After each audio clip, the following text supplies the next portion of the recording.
नमस्कार, रण क्षेत्र देख रहे हैं आप। आपके साथ मैं हूं लावनी विनीत। रण क्षेत्र में बेहद खास मुद्दा आज आपके बीच लेकर आई हूं। सवाल पूछा जा रहा है कि ये जो उर्दू भाषा है वो तुष्टिकरण की भाषा बन रही है या वाकई जो लोग इसे मातृभाषा मानते हैं वो उसी तौर पर उसे देखना चाहते हैं।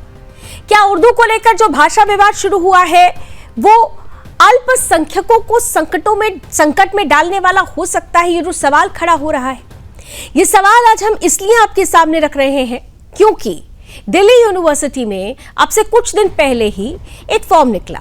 अंडर ग्रेजुएट एडमिशन का ये फॉर्म था और इस फॉर्म में लैंग्वेज के कॉलम में, यानी भाषा के कॉलम में जहां भाषा लिखी जाती है उस कॉलम में उर्दू हटा के मुसलमान लिख दिया गया।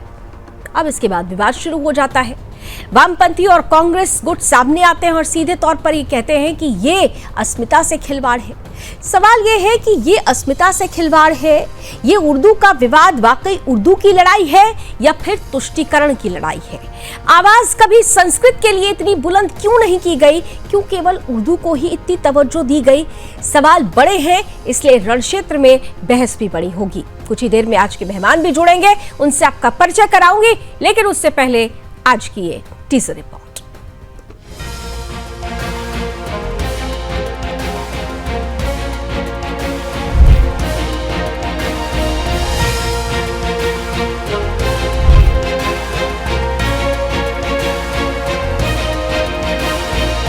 दिल्ली विश्वविद्यालय के एडमिशन का फॉर्म का एक कॉलम और पूरा वामपंथी कुनबा बौखलाहट में आ गया। दिल्ली यूनिवर्सिटी के अंडर ग्रेजुएट एडमिशन फॉर्म में जैसे ही उर्दू को मातृभाषा कॉलम से हटाया गया, सेक्युलरिज्म का ढोंग करने वालों की बेचैनी 7वें आसमान पर पहुंच गई। दरअसल डीयू के एडमिशन फॉर्म में भाषा सेक्शन में उर्दू, बिहारी, गोस्वामी और मोची जैसे विकल्प आ गए। ये खतरा सिर्फ और सिर्फ वामपंथी सोच वालों की नजर में आया और शुरू हो गया पूरा शोर। जी हाँ, राजस्थान और जम्मू कश्मीर के बाद अब उर्दू विवाद की चिंगारी दिल्ली की फिजाओं में भी फैल चुकी है और इस बार मुद्दा है दिल्ली यूनिवर्सिटी का अंडर ग्रेजुएट एडमिशन फॉर्म, जहां से उर्दू को मातृभाषा कॉलम से हटाकर छात्रों को मुस्लिम पर टिक करने को कहा गया। जैसे ही ये बदलाव सामने आया, वही पुराना गैंग एक्टिव हो गया। आयशा ने जमकर हंगामा किया, कांग्रेस ने तुष्टीकरण का झंडा उछाला और माहौल बना दिया, मानो उर्दू के अस्तित्व पर ही हमला हो गया हो। इस पूरे प्रोपेगेंडा के पीछे चेहरा वही है आभा देव हबीब, वही वामपंथी प्रोफेसर जो किसान आंदोलन में कैमरे के सामने दिखी, सीएए के विरोध में बैनर पकड़े खड़ी थी और शाहीन बाग के धरना प्रदर्शन में भी शामिल रही। अब वही चेहरा दिल्ली यूनिवर्सिटी में उर्दू की लड़ाई का झंडा उठाए खड़ा है। पर सवाल यह है कि क्या इन्हें कभी संस्कृत की याद आई? क्या इन्होंने मां सरस्वती की भाषा के लिए कभी आवाज उठाई? जब भाषा को राजनीति का हथियार बना दिया जाए, जब मातृभाषा के नाम पर धार्मिक एजेंडा चलाया जाए, तो सवाल उठेंगे ही। इस लड़ाई में सबसे मजबूत आवाज उठाई एबीवीपी ने, जिसने साफ कहा ये लड़ाई उर्दू की नहीं बल्कि तुष्टीकरण के उस एजेंडे की है जो भाषा और जाति धर्म के नाम पर देश को बांटने की साजिश करता है। सुदर्शन न्यूज ने पहले दिन से तुष्टीकरण की इस मानसिकता को बेनकाब किया है और आज जब फॉर्म से उर्दू हटाने का विरोध हुआ तो दबाव में आकर विश्वविद्यालय ने फैसला पलट दिया। अब उर्दू दोबारा जोड़ दी गई है।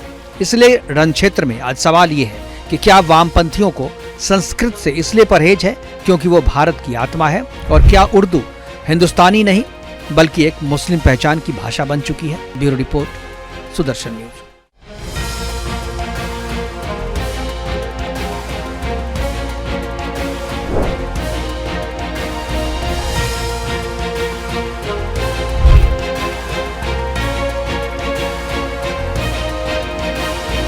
साथियों, आज हम लोग एडमिशन ब्रांच के पास आए हैं क्योंकि वापस से दिल्ली यूनिवर्सिटी में एक इस तरह का कदम उठाया जाता है इस प्रशासन द्वारा जो बहुत ही डेरोगेटरी, बहुत ही डिस्क्रिमिनेटरी है। हम देखते हैं कि अभी यूजी एडमिशन का सीएसएस रजिस्ट्रेशन खुलता है और उसमें लैंग्वेज के कॉलम के नीचे, जहां पे स्टूडेंट्स को अपनी मातृभाषा सिलेक्ट करनी है, इस तरह के गैर भाषाई और कुंठा और हर तरह के नफरती मानसिकता से ग्रसित भाषाओं का ऑप्शन दिया जाता है जो कोई भाषा भी नहीं है। बेसिकली वहां पे ऑप्शन होता है मुस्लिम का, वहां पे ऑप्शन होता है मजदूर का, ऑप्शन होता है मोची का, ऑप्शन होता है बिहारी का और इस तरह के तमाम और डेरोगेटरी टर्म्स का। बाद इन लोगों को समझ आता है और अभी इन लोगों ने कहा है कि ये लोग इसको विड्रॉ भी किए हैं और इसके साथ साथ यहाँ का प्रशासन अपॉलॉजी इशू करेगा। मैं अपनी बात इसी से अंत करना चाहूंगी कि खासकर अभी डीयू में जिस तरह से डिवाइसिव हेट, जिस तरह से नफरती राजनीति तमाम लिंग्विस्टिक्स, रीजनल और कल्चरल बेसिस पे हमको डिवाइड करने की जो कोशिश की जा रही है, इसको इसी तरह से यूनाइटेड होकर अगर हम रिजेक्ट करेंगे तो इनको बार बार इसी तरह से बताना होगा। आपसे अपील है कि इस तरह के पॉलिटिक्स को रिजेक्ट करने में हमारे साथ जुड़े।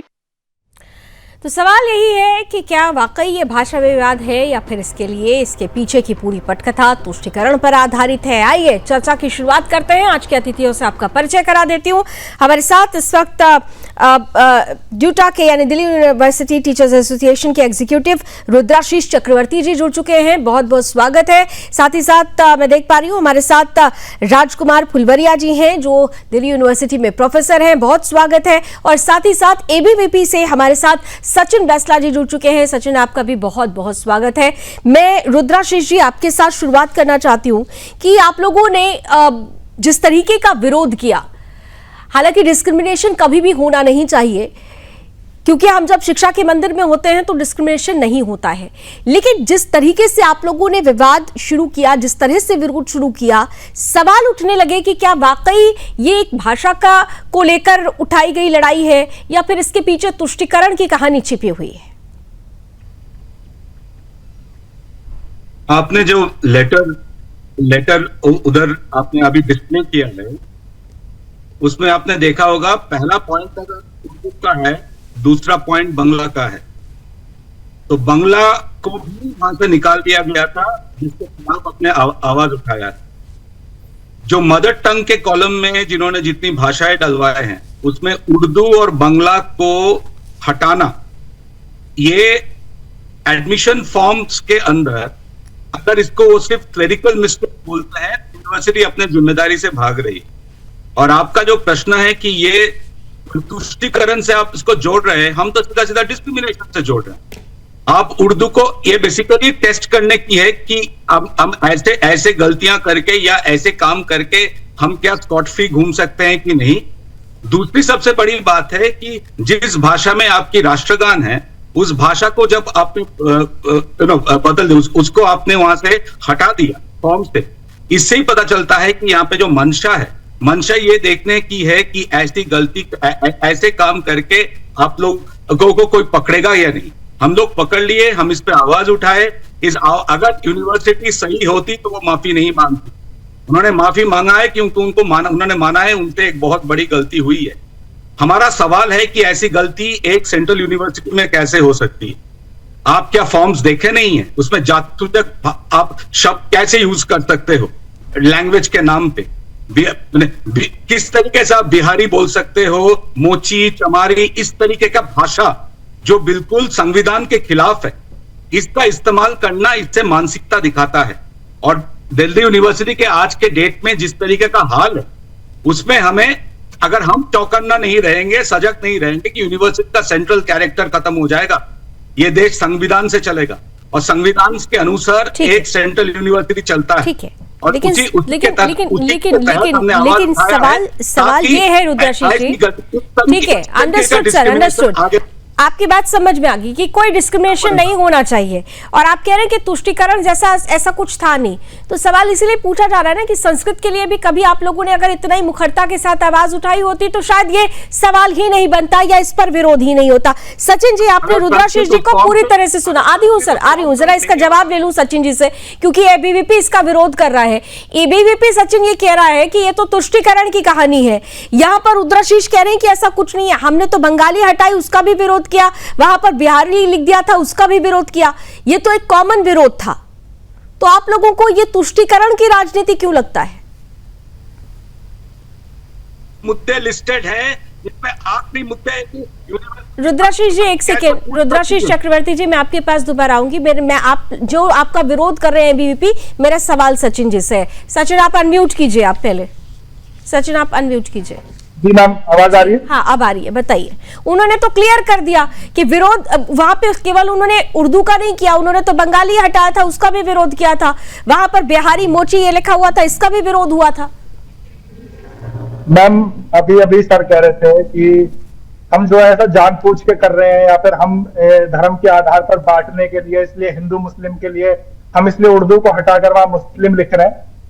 तो मैं सबसे पहला सवाल ये पूछना चाहता हूं कि हम बंगाली का विरोध क्यों करेंगे? हम अगर हमारी बंगाली भाषा है जिसमें हमारा राष्ट्रगान लिखा जाता है, जिस राष्ट्रगान का ये लोग विरोध करते हैं, जब वही राष्ट्रगान इस देश के सिनेमा हॉल्स के अंदर चलता है तो यही लोग खड़े होकर इसका विरोध करते हैं। आज जो ये यहाँ बैठकर कह रहे हैं कि जिस भाषा में राष्ट्रगान लिखा गया उस भाषा को हटा दिया, पहले तो आप लोग राष्ट्रगान का सम्मान करना सीखिए। और दूसरी बात, आप ये कह रहे थे कि गलती से कैसे हो गया, ये गलती से नहीं हुआ है, जानबूझ के हुआ है और इसीलिए यूनिवर्सिटी ने अपनी गलती मानी है। क्या कोई भी इंसान या कोई भी प्रशासन, कोई भी सिस्टम इसलिए किसी चीज को गलत करेगा कि बाद में वो माफी मांगकर उस पर गलती मान सके? अगर कोई गलत करना चाहेगा तो उस पर कभी माफी नहीं मांगेगा। तो दूसरी बात ये होती है कि यूनिवर्सिटी प्रशासन से चूक हुई, चूक होने के बाद उन्होंने उस पर अपनी गलती मान ली। देखिए, भगवान तो कोई भी नहीं है कि सारी चीजें परफेक्ट हो जाएंगी। और ये जो हमारे साथ पैनल में बैठे हैं, इन्होंने तो भगवान राम को कितनी बार कसौटी पे डाल रखा है। तो सर, ये तो फिर भी सब है, सब आपका अपना प्रशासन है, तो ऐसा कोई क्यों करेगा? और सर, अगर आपको आज इतनी चिंता हो रही है, आप इतना जो आज अपना ये दिखा रहे हैं, अच्छा होता अगर थोड़ी चिंता आप कुछ दिन पहले जब राहुल गांधी दिल्ली यूनिवर्सिटी के अंदर आते हैं और दिल्ली यूनिवर्सिटी की जीती हुई सेक्रेटरी को उसके ऑफिस के अंदर जाने से रोक दिया जाता है, थोड़ी सी चिंता अगर आप लोग तब भी दिखाते तो कितना अच्छा लगता। और आपने इस बात को, जब राहुल गांधी वहां सिक्योरिटी, अपनी सिक्योरिटी के थ्रू वहां की जीती हुई पैनलिस्ट को, वहां की जीती हुई सेक्रेटरी को उसके ऑफिस में जाने से रोकते हैं, तो आप लोग कहते हैं कि राहुल गांधी जी की जो सिक्योरिटी थी, जो उनकी सिक्योरिटी ब्रीच ना हो जाए इसलिए ऐसा किया गया।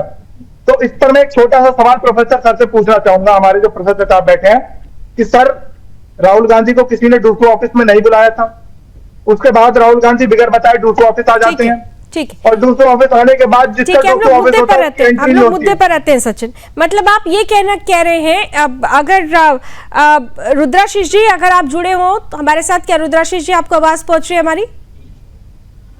यस जी सर, आपने सुना सचिन कह रहे सेलेक्टिव अप्रोच होता है आप लोगों का। आपको जहां लगता है कि इस मुद्दे को भुनाकर एक एजेंडा, एक नैरेटिव सेट किया जा सकता है, वहां तो आप लोग विरोध करते हैं, लेकिन जहां आपको लगता है कि ये नैरेटिव सेट नहीं होगा वहां आप विरोध नहीं करते, सेलेक्टिव हो जाते हैं। और इस मसले में भी आप लोग सेलेक्टिव हो गए।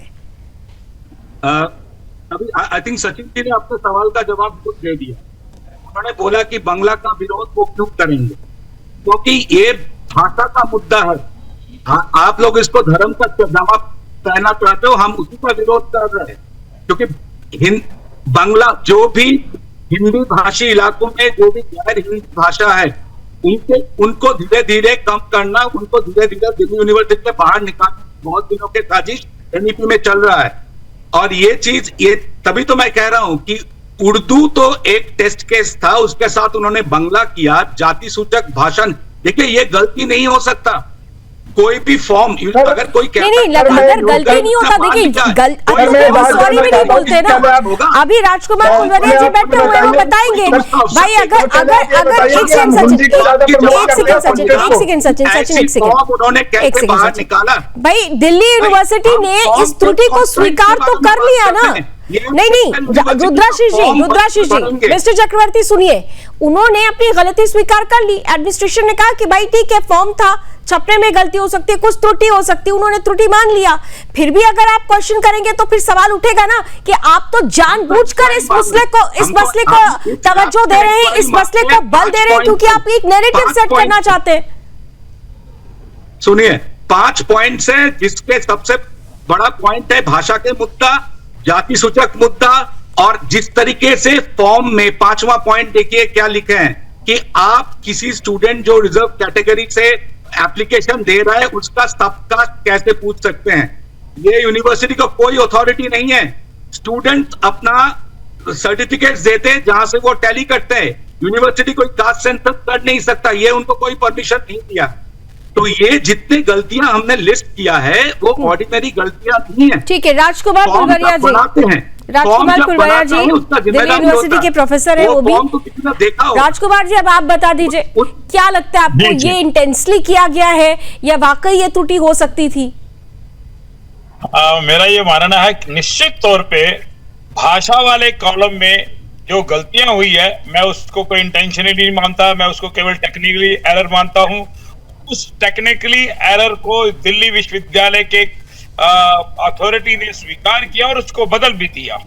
दूसरा ये भी मैं मानता हूं कि जाति के कॉलम में सब कास्ट को डालना, ये मुझे लगता है कि अनुचित है। हमारे यहाँ केवल 3 ही कॉलम बनते हैं, SC ST OBC। अब इन SC ST OBC में आप और गहराई में जाएंगे, सब कास्ट, मुझे लगता है वो एथिकली रॉन्ग है।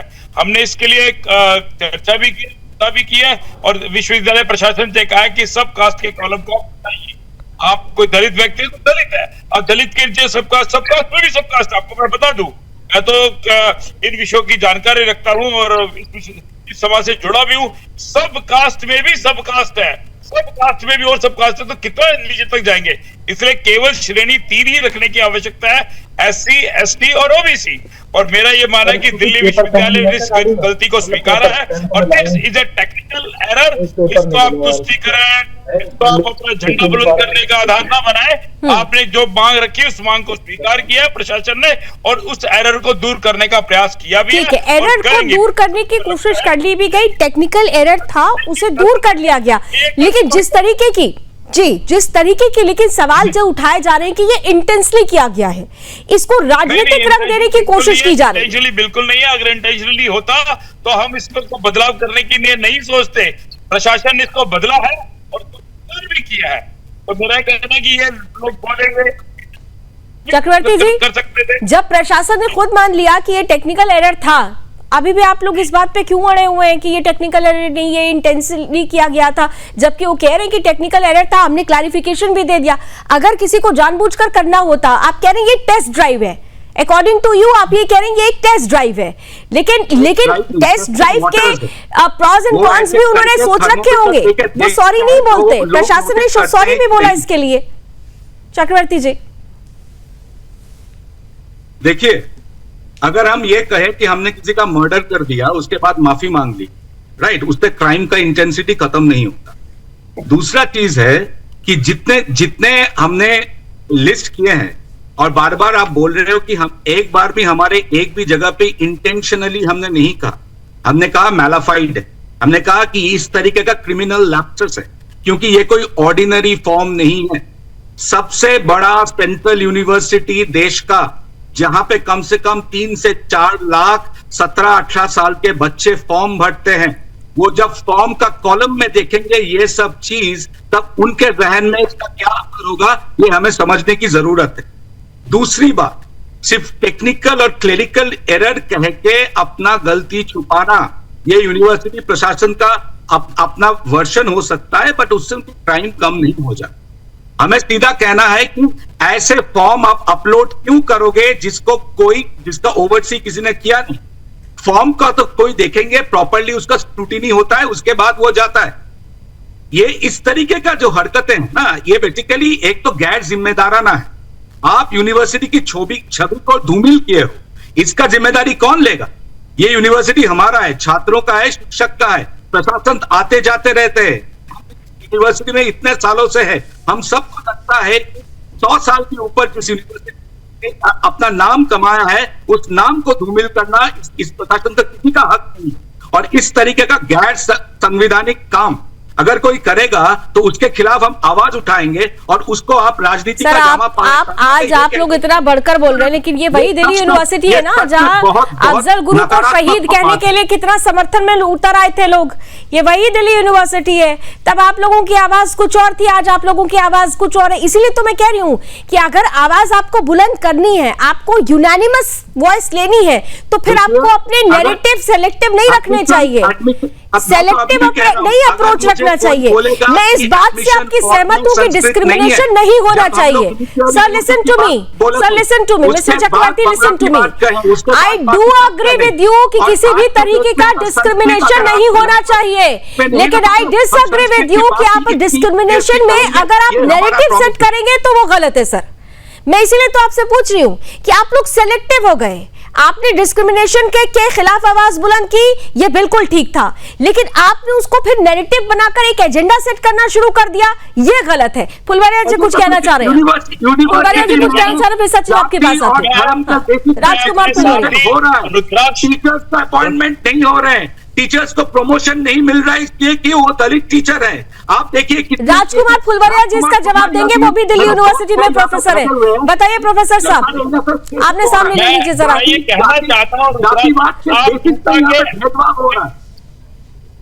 आप डूटा के आपको ये एग्जीक्यूटिव हैं, प्रशासन ये जो अभी तक फॉर्म प्रशासन की जो करतूत है, ये उसके अंदर एक और कड़ी है। हम इसके खिलाफ आवाज उठाएं। ठीक है, जी। फुलवारिया जी जवाब मेरा- दीजिए जल्दी से। हाँ जी जी जी।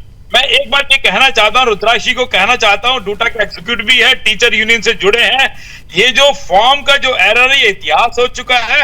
आप शिक्षक के लिए आप आवाज उठाएं, चाहे वो एनएफएस का मुद्दा हो, चाहे प्रमोशन का मुद्दा, अब उसकी लड़ाई लड़ाइए ना। ये क्या NFS छोटा का मुद्दा तो आपने देखा होगा, आवाज उठाया है। प्रमोशन का विषय है, जितने भी NFS NFS का के विषय है, केसेस हैं, आप उसके उसके खिलाफ बारे में एक सोचिए, लड़ाई लड़िए।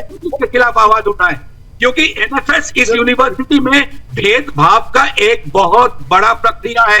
एनएफएस के थ्रू ये मार्जिनलाइज सोसाइटी के लोगों को बार बार उनके खिलाफ, उनके साथ भेदभाव हो रहा है। इसके खिलाफ अगर हम लोग आवाज उठा रहे हैं, वो बार बार जी। उठा रहे हैं, कॉन्सिस्टेंटली उठा रहे हैं। आप पिछले 10-15 वर्षों से डूटा पर आपकी विचारधारा का काबिज था। मुझे 15 साल बताइए कि 15 साल में कितने अपॉइंटमेंट हुए, कितने प्रमोशन हुए, कितने प्रिंसिपल का हुआ। इन 4-5 वर्षों में 5000 से ज्यादा अपॉइंटमेंट हुए, उसको अप्रिशिएट करना चाहिए। पिछले 5 सालों में लगभग 10,000 से ज्यादा प्रमोशन हुए। अभी कुछ और मुद्दे बचे, उसके लिए लड़ाई सोचिए। और आपके कालखंड में जो 10-15 साल, चाहे वो लेफ्टिस्ट का जो भी कालखंड रहा होगा, उस दौरान ना प्रमोशन होते थे, ना अपॉइंटमेंट होते थे, ना किसी का डेवलपमेंट होता था। तो मेरा कहना है, शिक्षक संघ के लिए पिछले 5 वर्षों में जितना डेवलपमेंट हुआ के इतिहास में कभी नहीं हुआ। ठीक है। उसके बावजूद मुद्दे अभी उसकी लड़ाई आपको लड़नी चाहिए। हम लड़ भी हैं। ठीक है, ठीक है, सही मुद्दों को उठाने की आवश्यकता है। सचिन, आपके पास आ रही हूँ। आपने दोनों ही अब एक तरह से देखें तो दोनों ही प्रोफेसर साहब हैं और दोनों ही अपनी अपनी बातें रख रहे हैं, लेकिन क्योंकि आप स्टूडेंट पे रहे हैं, आप स्टूडेंट लीडर भी हैं, तो ऐसे में सवाल ये उठता है कि जब हम किसी मुद्दे को उठाकर उसका नेतृत्व करते हैं, उस मुद्दे को हम सीधे तौर पर राष्ट्र धर्म से जोड़ते हैं, तो उस मुद्दे में राष्ट्र धर्म, राष्ट्र का एसेंस आना चाहिए। इस मुद्दे में क्या आपको लगता है कि राष्ट्र सर्वोपरि की भावना है, या सिर्फ ये मुद्दा सिर्फ और सिर्फ सेक्युलरिज्म का है? आप लोगों की तरफ से, एबीवीपी की तरफ से जो ये आरोप लगाया जा रहा है कि ये सिर्फ और सिर्फ सेक्युलरिज्म है। सचिन बैसला, आप म्यूट कीजिए। ठीक है, बोलिए। मैं इसका जवाब आपको बड़े अच्छे से समझा देता हूँ। जितने भी ये लोग आज इस मुद्दे पर प्रदर्शन कर रहे हैं, ये सारे के सारे वही चाह रहे हैं। अगर आप जाएंगे, जाकर वीडियो खंगालेंगे, अभी कुछ दिन पहले पैलेस्टीन के लिए नारे लगा रहे थे, अभी ये इजराइल के, उसके ईरान के लिए लड़ रहे थे, अभी ये लोग हमारे देश की सेना के जवानों के खिलाफ बलात्कारियों के नारे लगा रहे थे। ये सारे के सारे वही चेहरे हैं जो आज इस मुद्दे के लिए आकर खड़े हैं। मैं पूछना चाहता हूं कि जो बार बार सर कह रहे हैं कि जानबूझ के ऐसा किया जा रहा है, सरकार ऐसा कर रही है। सरकार तो पिछले 11 साल से, क्या सरकार को 11वें साल में ही जाकर याद आए कि हमें ये करना है? अगर सरकार ये करना चाहती, अगर यूनिवर्सिटी प्रशासन ये करना चाहता, तो हम तो पिछले 10 साल से धीरे धीरे इस चीज को कर सकते थे। लेकिन यूनिवर्सिटी ने चूंकि अपनी गलती मान ली, उनसे एक छोटी सी गलती हो गई थी और इन लोगों को एक मुद्दा मिल गया, तो ये लोग कूद कर आए। सचिन, क्या आप ये मानते हैं कि बंगाली को या फिर बिहारी वर्ड जो इस्तेमाल किया गया, जो दूसरे शब्द इस्तेमाल किए गए, उनको ढाल बनाया जा रहा है और निशाना सिर्फ और सिर्फ उर्दू है? बिल्कुल मैम, किसी को कोई ढाल नहीं बनाया जा रहा। आप कैसी बातें कर रहे हैं? नहीं, ये कह रहे हैं ना। मैंने ये सवाल इसलिए पूछा, सचिन इसलिए पूछा क्योंकि बार बार रुद्राशीष की तरफ से ये कहा जा रहा है, मिस्टर चक्रवर्ती बार बार कह रहे हैं कि भाई हमने केवल उर्दू के लिए थोड़ी आवाज उठाई, हमने तो बंगाली हटाया गया था उसके लिए भी हमने आवाज उठाई, वहां पर बिहारी शब्द था, वहां मोची शब्द था, वहां पर दूसरे और भी डेरोगेटरी टर्म्स थे जिसको लेकर हमने आवाज उठाई है। तो फिर इसको सेक्युलरिज्म से ही क्यों जोड़ा जा रहा है? मैम, ये लोग तो कभी कभी ऐसा भी आरोप लगाते हैं कि हम केवल संस्कृत को प्रमोट कर रहे हैं, हम हिंदी को भी कर रहे हैं। तो फिर ऐसा हमने क्या इसमें सिर्फ हमने पूछिए कि अगर हमने इसमें अगर ये कुछ त्रुटि हुई तो क्या हमने इसमें कुछ नया जोड़ा था? सर, क्या आपको इसमें संस्कृत कहीं लिखी हुई दिखाई थी, या फिर आपको सिर्फ ऐसा दिखाई दिया कि ओनली हिंदी और सारी भाषाएं खत्म कर दी? एक छोटी सी गलती हुई और उसमें कोई और भाषा लिखी भी नहीं थी, वो बिहारी लिखा हुआ था, मुस्लिम लिखा हुआ, तो ऑब्वियसली बात है मैम, ये कोई भाषा तो है नहीं। ये तो एक क्षेत्र का नाम लिखा हुआ था और एक धर्म का नाम लिखा हुआ था, तो बाय डिफॉल्ट ही होगा, कोई जानबूझ के तो कर नहीं सकता। ये तो बस एक इशू बनाने वाली बात है, जो इन्हें मिल गया मौका जिसे खींच। अच्छा रुद्राशीष जी, मेरा बड़ा साधारण सा सवाल है, आप लोगों ने ये जो मुद्दा उठाया, जिस तरीके से आप कह रहे हैं कि ये डिस्क्रिमिनेशन किया गया, ये गलत है, ये उर्दू को लेकर, क्या आप लोगों को ये अल्पसंख्यकों को खुश करने के लिए, वो जो माइनॉरिटी स्टूडेंट्स हैं उन्हें खुश करने के लिए तो ये मुद्दा नहीं उठाया गया? ये भी आरोप लग रहा है, ये पूछा जा रहा है प्रश्न बार बार। रुद्राशीष जी, है ना, आरोप लगाने वाले तो कोई भी कुछ भी हो, तो हमें राहुल गांधी के साथ अभी जोड़ दिया इन्होंने, जबकि राहुल गांधी अपने आप गए, हमारे उसके साथ दूर दूर तक कोई लेना देना नहीं है, ना हम उस पर शामिल हुए, ना हमारा कुछ प्रदर्शन तो कर सकते थे सर, आप उसके खिलाफ बोल सकते थे, आप ढूंढ पाएंगे, हमारे टीचर हैं आप, हमारे प्रोफेसर हैं, नेता हैं आप यूनिवर्सिटी का पार्ट। सर आप अभी जैसे आप इससे बोल रहे हैं, अभी आप इससे भी तो बोल रहे हैं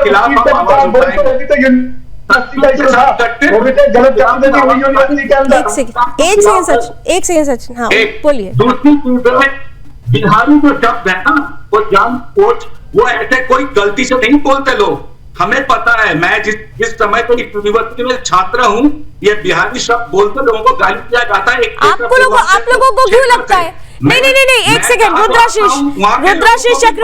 रुद्राशीष चक्रवर्ती को जरा मेरे साथ लीजिए। ये आपको क्यों लगता है, ये आप लोग क्यों फैलाने का प्रयास करते हैं? सुनिए रुद्राशीष चक्रवर्ती जी, पहले आप सुनिए मेरी बात सुनिए आप पहले। आप बार बार कह रहे हैं बिहारी किसी को चिढ़ाने के लिए कहा जाता है। कौन कहता है कि बिहारी चिढ़ाने के लिए कहा जाता है? बिहार का रहने वाला बिहारी नहीं कहा जाएगा तो क्या कहा जाएगा? और अगर मुसलमान को मुसलमान नहीं कहा जाएगा तो फिर आपको ऐसा लगता है? यही तो प्रॉब्लम है कि आप लोग नैरेटिव सेट कर रहे हैं। ये नैरेटिव सेट कर, किसने आपसे कहा कि बिहारी को बिहारी कहने से ये डेरोगेटरी हो जाता है? ये ऐसे शब्द फॉर्मल डॉक्यूमेंट में आ नहीं सकता। वो अगर हुआ, ये बहुत छोटी मोटी गलती होती है। देखिए, जहां तक आप सही थे वहां तक मैंने आपका समर्थन किया, जहां आप अपना नैरेटिव सेट कर रहे हैं वहां मैं आपका विरोध कर रही हूं। आपने बहुत गलत बात कही कि लोगों को बिहार के रहने वाले को बिहारी कहते हैं तो ये गलत हो जाता है, ये उसको चढ़ाने के लिए डेरोगेटरी होता है। क्या मजाक बना रखा है आप लोगों ने? जिस तरीके का क्या मजाक बना रखा है आप लोगों ने? हम लोग ये नैरेटिव सेट करना नहीं है तो और क्या है? तो इसलिए यही प्रॉब्लम है। ये भाषा का विवाद नहीं है सर, फिर ये भाषा का विवाद नहीं है, ये भाषा का विवाद नहीं है, ये एजेंडा सेट करने की बात है। ग्रेजुएट फॉर्म में भाषा की जगह काले कॉलम में मुसलमान लिख देना, उर्दू हटा देना, इस तरीके के मुद्दे को लेकर जिस तरीके की प्रतिक्रिया हो रही है, जिस तरीके की परिस्थिति बनी हुई है, वो सवाल ये पूछा जा रहा है कि भाई क्या ये सिर्फ तो ये वाकई किसी गलती का विरोध हो रहा है जिसे डीयू यूनिवर्सिटी कह रही है कि ये टेक्निकल फॉल्ट है, या फिर इसके पीछे तुष्टिकरण की राजनीति? एक सवाल का जवाब जो मैं राजकुमार जी आपसे लेना चाहती हूँ। राजकुमार फुलवरिया जी डीयू के प्रोफेसर हैं, आपने सुना ब्रेक से पहले रुद्राशीष जी कह रहे थे कि कॉमन चीजों को समझिए। उन्होंने एक बात बोली कि यहां पर अगर बिहार के रहने वाले को बिहारी बोल दो तो ये फिर गलत हो जाता है, इस तरीके की चीजों को फॉर्म में नहीं लाना चाहिए। तो मुझे ऐसा लगता है कि ये बातें बोल कर नैरेटिव सेट करने का प्रयास किया जाता है। आप वाकई किसी बिहार से रहने वाले से पूछिए कि क्या उसको बिहारी कहना बुरा लगता है, तो वो कहेगा नहीं, मुझे फक्र होता है कि मैं बिहारी हूं। तो फिर ऐसी स्थिति को गढ़ कर, इस तरीके की परिस्थिति को लाकर ये बंगाली या फिर बिहारी या ये सब करके ये तो खुद ब खुद यहाँ पर डिस्क्रिमिनेशन कर रहे हैं। रुद्राशीष जी खुद एक नैरेटिव सेट करने का प्रयास कर रहे हैं और फिर ये आरोप लगाया जा रहा है कि दिल्ली यूनिवर्सिटी की टेक्निकल फॉल्ट थी। कोशिश कर रहे हैं, इसमें सफल नहीं होंगे सर। हम यहाँ पर सफल और असफल होने के लिए मुद्दा लेकर नहीं आए हैं। हम मुद्दा इसलिए लेकर आए हैं कि कंफ्यूजन अगर है तो उसे सॉल्व कर दिया जाए। अगर इस पे किसी तरीके का एजेंडा सेट हो रहा है जो देश हित में नहीं है तो हम उस एजेंडा का विरोध करेंगे। लेकिन अगर वाकई आप देश की बात कर रहे हैं, राष्ट्र में समावेशिता की बात कर रहे हैं, आप संभाव की बात कर रहे हैं, तो फिर हम आपके साथ खड़े हुए हैं। और इसीलिए मैंने आपको मैंने आपके बीते इतिहास को भी बता दिया। आपने कहा कि आप सेलेक्टिव नहीं है, और जब हिजाब विवाद हुआ था तो किस तरीके से आप लोगों की तरफ से क्या टिप्पणी आई थी? तब आप धर्म लेकर चले आए थे, तब वहां पर समानता नहीं थी। कौन सी यूनिवर्सिटी में हिजाब पहनकर जाया जाता है? अगर आप समानता की बात करते हैं तो फिर आपको हिजाब का समर्थन नहीं करना चाहिए था। इतिहास के पन्ने मत खुलवाइए रुद्राशीष जी। राजकुमार फुलवरिया जी आइए।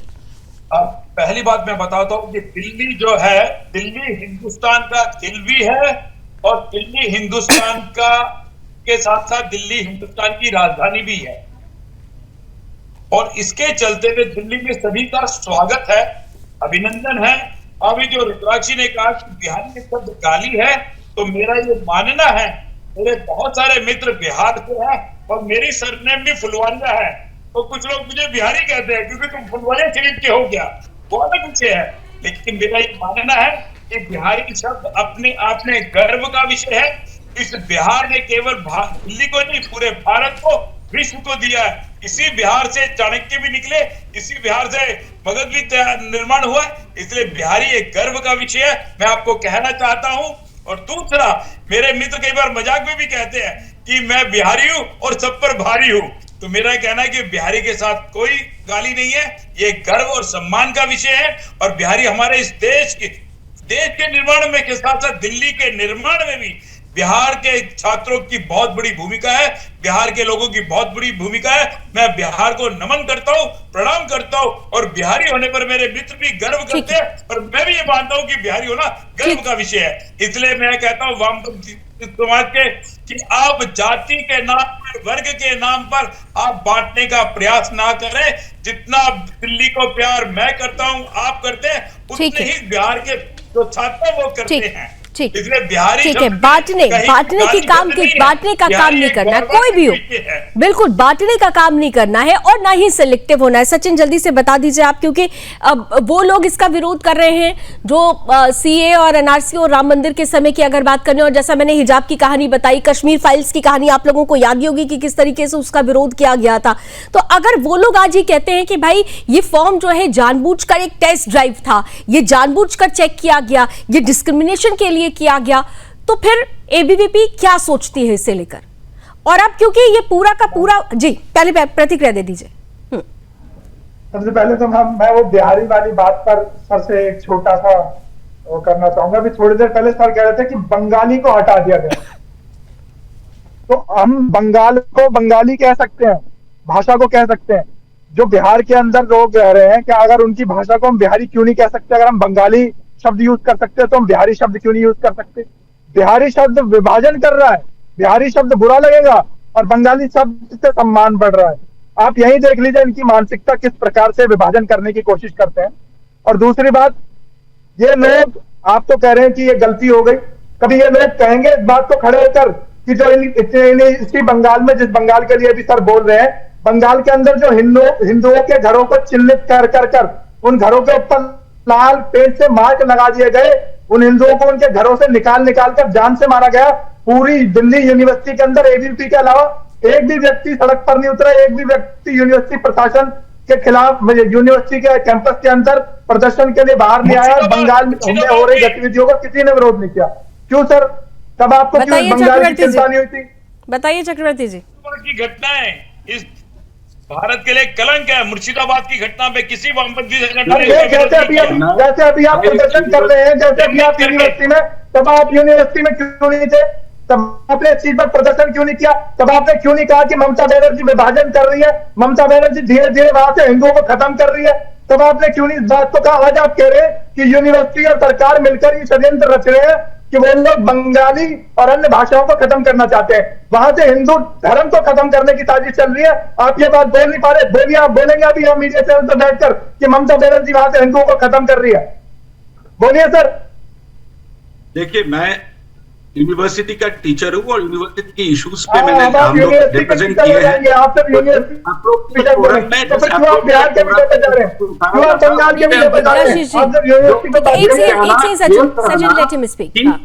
यूनिवर्सिटी के नाम पे मैं पूरे देश का ले आऊं तो वो तो मेरे लिए बिल्कुल आसान है, मैं भी कह सकता हूँ। वामपंथी पार्टियां कई बार बंगाल में जो हुआ है उसके खिलाफ बोले। मैं आपसे इतना कहना चाहता हूँ, चाहे तो सचिन बैठे हैं, उनको एक बुनियादी फर्क पता नहीं। शिक्षक जो भाषा के लिस्ट में बंगाली लिखा हुआ, इसलिए मैंने बंगाली बोला। बंगाली का नॉमेनक्लेचर है, बट बिहारी नॉमेनक्लेचर नहीं। आप बिहारी बुरा महसूस करते हैं, तुमने जो बंगाली वाली बात कही है, भोजपुरी है, सूरजपुरी है, बहुत सारे भाषा है जो हमने लिस्ट किया है। अच्छा ठीक है रुद्राशीष जी, मुझे सिर्फ इतना बता दीजिए, ठीक है आपने कहा कि आप प्रोफेसर हैं, यूनिवर्सिटी से ही आपको मतलब है, ठीक है सर, यूनिवर्सिटी से आपने कहा कि यूनिवर्सिटी के मुद्दों से हम लोगों का मतलब, हम उसी पे बात करेंगे, तो ठीक है मैं उसी मुद्दे से जुड़ा हुआ एक सवाल पूछ रही हूँ आपसे। यूनिवर्सिटी का मुद्दा था, यूनिवर्सिटी एडमिनिस्ट्रेशन ने मान लिया कि गलती हो गई, त्रुटि को उन्होंने मानते हुए बाकायदा अपोलोजाइज भी कर लिया, तो भी इस मसले को क्यों तूल दिया जा रहा है? क्यों इस मसले को अभी ठंडे बस्ते में अब नहीं डाला जा रहा है? तूल तो आप लोगों की तरफ से दिया जा रहा है कि उनको सॉरी बोले, वो अभी अब आप क्या चाहते हैं? तो फिर तो हम पूछेंगे ना कि आप कौन सा नैरेटिव सेट करने का प्रयास करा रहे हैं? आप क्योंकि ये बहुत सीरियस मैटर है, इसकी इंक्वायरी कीजिए। हमने क्या और कुछ बोला? आप मुझे इस मुद्दे पे बुलाया, इस समय में ना आपके पास नहीं गया, राइट? और सबसे सर हमने आपको इसलिए बुलाया क्योंकि हम चाहते हैं कि सभी का पक्ष सामने रखा जाए, आपका पक्ष भी सामने रखा जाए, आपका पक्ष भी मैंने सुन लिया, आपका पक्ष दर्शकों ने सुन लिया, तो मैं इस विषय पर, इसी विषय पर आपका पक्ष अब ये जानना चाहती हूँ कि अगर यूनिवर्सिटी प्रशासन ने अपनी गलती मानते हुए अपनी भूल चूक का सुधार कर लिया है, बावजूद इसके इस मुद्दे को अभी तक तूल क्यों दिया जा रहा है? क्यों बार बार यूनिवर्सिटी प्रशासन पर सवाल खड़ा किया जा रहा है? क्योंकि यूनिवर्सिटी प्रशासन का गलती है, ये ऑर्डिनरी गलती नहीं, तो उनसे हमने मांग किया, आपने कोई बाहर की एजेंसी से मांग नहीं की है। राजकुमार फुलवरिया, हमने कोई बाहर की एजेंसी से मांग नहीं लास्ट कमेंट आपका। आप लोगों की तरफ से यूनिवर्सिटी प्रशासन ने अपोलोजाइज कर लिया, लेकिन वो अभी सेटिस्फाइड नहीं है। सम अप कमेंट राजकुमार फुलवरिया जी। हाँ जी, मैं ये बात मैं अपने चक्रवर्ती मित्र की बात से सहमत नहीं हूँ। शिक्षक केवल और केवल बात करेगा जब कभी भी राष्ट्र और समाज आएगा, उस संकट में शिक्षक भाएगा। इनको श्यामा प्रसाद यूनिवर्सिटी के वाइस चांसलर थे, संकट आया देश राजनीति शिक्षा राष्ट्र के लिए निर्माण के लिए निकले। ठीक है सर, आपका ऑडियो थोड़ा प्रॉब्लम कर रहा है। Thank you so much gentleman, आप सभी हमारे साथ जुड़े।